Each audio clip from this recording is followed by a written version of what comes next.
Morning, good afternoon, good evening. This is Alan Burgos from the hashtag Walk with Lunch channel. Welcome and welcome back to our channel.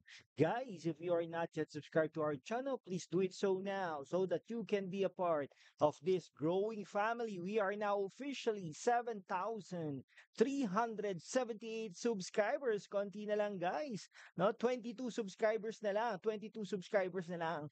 We will be reaching the 7,400 subscribers milestone. Thank you so much. God bless you all.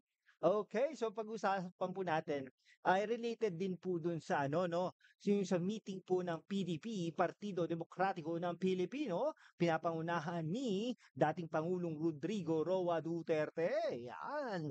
Okay, ginanap po ito sa Cebu City ng mayor doon ay si Mayor Rama ay siya po ang Vice President for Visayas naman. Okay, ang presidente po yan ay si Congressman, Palawan Congressman Alvarez. Okay, nandun din po ang Senador Francis Tolentino, Senador Bongo, Senador Bato de la Rosa, Senador Robin Padilla, at saka nandun din si Philip Salvador at ang mga opisyales ng Partido Demokratiko ng Pilipino. Yan.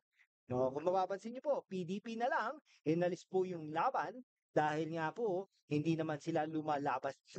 Hindi na po sila lumalaban. Yan, ang sabi po ni dating Pangulong Rodrigo Roa Duterte. Okay, ngayon, matatandaan po natin, noong 2019, pinatakbo po ni Pangulong Rodrigo Roa Duterte during his midterm election ang apat na magigiting na ginoo, pinapangunahan ni Bongo ang kanyang special assistant to the president during that time and until now, at saka ang kanyang unang chief PNP na si Bato de la Rosa, kinalaunan ay naging ano po yan, Bukor direktor, no? Tapos ngayon, nandun din, pinatakbo rin niya po ang dating MMDA chairperson ng Aquino administration, dating naging mayor ng Tagaytay City ay si Frances Tolentino, abogado po yan. Yan tatlo po yan, yung isa ay si Congressman Mango Dadatu. Okay, pang-apat po yun. Tapos ang iba ay guest candidates na lang. Si Amy Marcos, isang guest candidate during that time, noong 2019, kung matatandaan natin. Apat po 'yan 'no, apat po na mga ginoo 'no.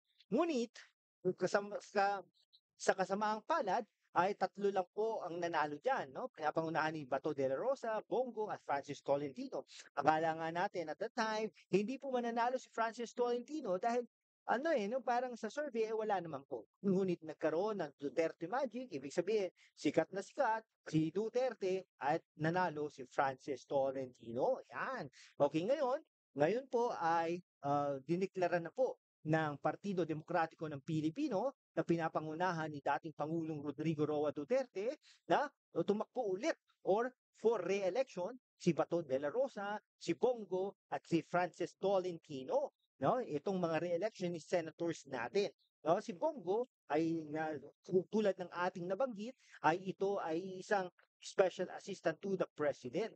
At ito po si Bongo ay chairperson po ng Committee on Health, pero wag po tayong magkamali, hindi po siya doktor. Okay, si Bongo din po ay nagtayo ng mga malasakit center. Actually, batas na po 'yan na pinasa niya at pinirmahan po ni dating Pangulong Rodrigo Roa Duterte. Ayan. Ito naman si Francis Tolentino ay isang ah, chairperson ng Blue Ribbon Committee dati. No? Ngayon ay miyembro na rin. Meron din siyang pinagano, no? Meron din siyang isang committee pero hindi po natin masyadong alam 'yon. Pero hindi po siya masyadong sikat sa totoo lang po, no? Si Francis Tolentino, ayan taga Cavite po yan. Si Bongo po ay taga Davao yan, no? Si Tolentino ay taga Tagaytay, Cavite yan. Okay, abogado po yan at mahilig din po sa sports yan.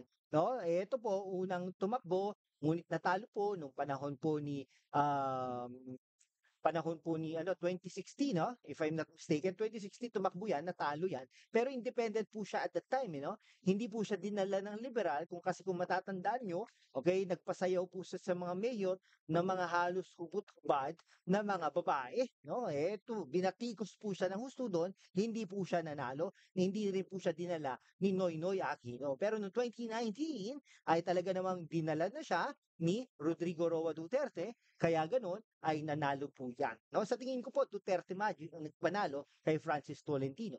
Ngayon, sa service po, yung dalawang ano lang po, no, si Bato de la Rosa at saka si Bongo, paniniwalaan natin ang surveys, sila po ay mananalo. Pero si Francis Tolentino, kung paniniwalaan natin ang surveys at ngayon ang eleksyon, si Francis Tolentino po ay matatalo. Pero syempre, matagal pa naman ang eleksyon, mahigit isang taon pa, ay may malaking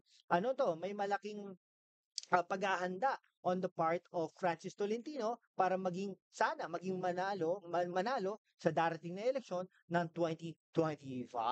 Yan. Ang pangatlo po natin na dineklara po ng PDP ay ito po ay sinangayunan ng lahat, okay, including dating President Rodrigo Roa Duterte, ang kanilang mga re-electionist, no, si Bato de la Rosa, no. Si Bato de la Rosa ay naging Chief of Davao nung naging mayor si Presidente Duterte sa Davao City at naging Chief PNP naman ang unang Chief PNP ni Pangulong Rodrigo Roa Duterte nung Pangulo pa siya. Okay? At tapos after retirement, inappointaran po yan bilang Bukor General naman. Yung sa mga kulungan, marami po siyang inaresto doon, marami po siyang ginalugat na mga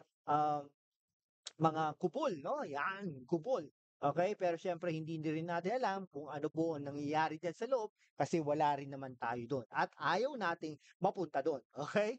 Ayan, si Bato de la Rosa. No? Pagkatapos po noon, tumakbo na siya bilang senador. Yan, ito po ano tawag doon, para sa crime, drugs, chairperson siya doon, kasama si Idol Raffy Tulfo, kamakailan lang, at saka si Robin Padilla, ang tatlong gentlemen, biglang nag-walk out kasi kapulisan ang iniimbestigahan nila, biglang nag-walk out si Idol Raffy Tulfo. No?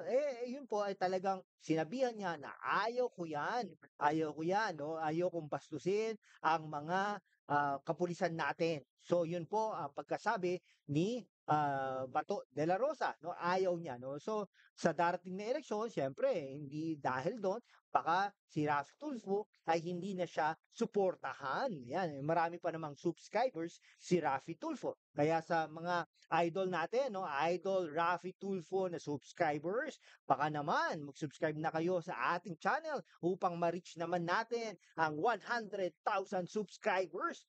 Okay, sige. Hanggang dito na lang po mga kaibigan ko. Maraming salamat po. Kung hindi ka pa nakapag-subscribe sa ating channel, mag-subscribe ka na para maging parte ka ng ating pamilya. Maraming salamat po sa inyo guys. God bless you all.